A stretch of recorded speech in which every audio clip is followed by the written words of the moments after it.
I don't know how many different diets that are being sold by doctors or by companies in one way or another in this world today.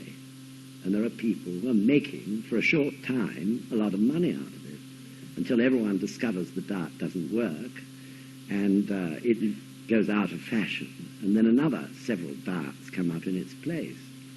So you have this world or civilization, the Western civilization, is just filled with people inventing diets.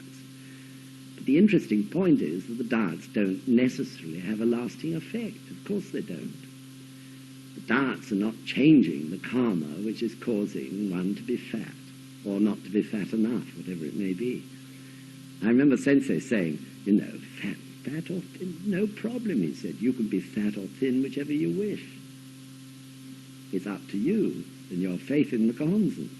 If you want to be thin, the Causton will give you the wisdom to know how to be thin. If you're fat and you want to be thin, the Causton does it. If you're thin and you want to be fat, if there are such people, then the same thing. It's wisdom. It's wisdom, wisdom, wisdom, wisdom, wisdom, wisdom, wisdom, wisdom, which you need. Not these bloody darts, right? Which can undermine your health, seriously. I really feel so strongly about this. Now, I know some of you may not agree, but I ask you just to think about it and not to disagree, like that. It's wisdom that knows what you should eat and what you should not eat to keep healthy and fit and strong and beautiful.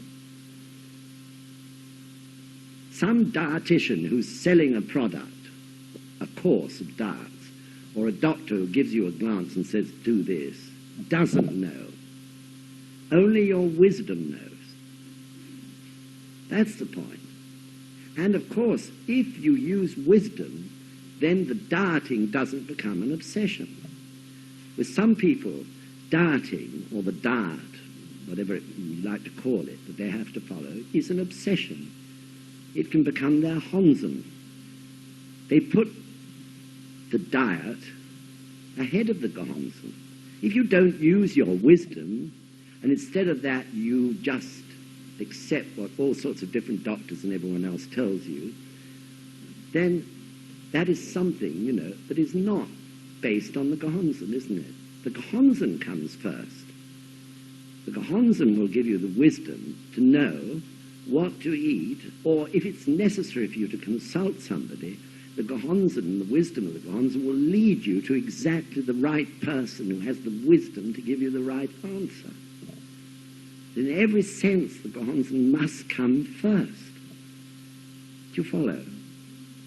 And we can do ourselves so much harm, that's the point, if we don't use the Causton. In a sense, it's a form of slander not to put the Causton first over the matter of diet. You're denying the Causton in your life. So, of course, if people, the same applies to vegetarianism. If people wish to be vegetarian, that's fine. But it's not necessarily right for everyone in this world to be vegetarians. For some people, red meat can be, to a certain extent, harmful.